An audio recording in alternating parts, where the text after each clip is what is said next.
नमस्कार। आपको रायपुर का श्री सत्यसाई संजीवनी हॉस्पिटल याद है ना? हमने पिछले अंक में इस पर बात की थी। उसके बाद एक बहुत ही जरूरी सवाल सामने आया और आज हम उसी का जवाब देने वाले हैं। जैसा कि सबको पता है, ये वो कमाल की जगह है जहां बच्चों के दिल की बीमारियों का इलाज बिल्कुल मुफ्त में किया जाता है।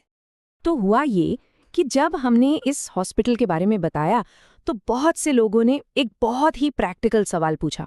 एक ऐसा सवाल जो दूर दराज से आने वाले हर परिवार के मन में आता ही होगा। और वो सवाल था कि अच्छा, इलाज तो हो जाएगा, लेकिन जो मरीज के घर वाले साथ आते हैं उनके रुकने का क्या इंतजाम है? बहुत ही वाजिब चिंता है ना? तो चलिए इसका जवाब जानते हैं।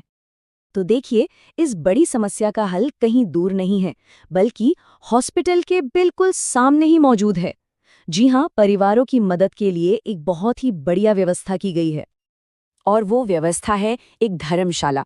लेकिन ये सिर्फ एक धर्मशाला नहीं है, ये उन परिवारों के लिए एक पूरा सपोर्ट सिस्टम है जो अपने बच्चों के इलाज की उम्मीद लेकर यहाँ आते हैं। और अब जो बात पता चलती है वो सच में हैरान कर देती है। इस पूरी सुविधा का चार्ज है मात्र 100 रुपए प्रति व्यक्ति। हाँ, आपने बिल्कुल सही सुना, सिर्फ 100 रुपए।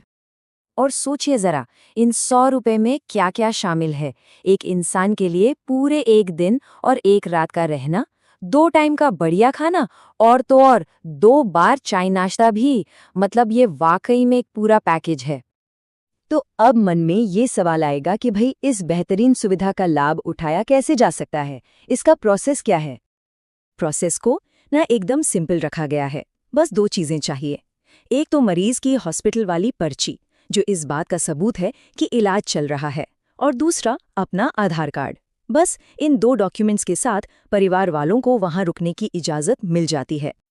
और शायद सबसे बड़ी, सबसे राहत देने वाली बात यह है कि परिवार वहां 1-2 दिन के लिए नहीं, बल्कि तब तक रह सकता है जब तक बच्चे का इलाज चल रहा है। ये उन परिवारों के लिए एक बहुत बड़ा सहारा है, फाइनेंशियली भी और मेंटली भी। सच कहूं तो हॉस्पिटल की ये पहल दिल जीतने वाली है। अब अपनी भी एक जिम्मेदारी बनती है कि ये जरूरी जानकारी उन लोगों तक पहुंचे जिन्हें इसकी सबसे ज्यादा जरूरत हो सकती है। ये एक अपील भी है कि इस जानकारी को जरूरतमंद लोगों तक जरूर पहुंचाएं। क्या पता हमारे एक छोटे से कदम से किसी की कितनी बड़ी मुश्किल आसान हो जाए। याद रखिए, बस एक शेयर किसी परेशान परिवार के लिए बहुत बड़ी राहत बन सकता है। तो चलिए इस अच्छी खबर को आगे बढ़ाते हैं।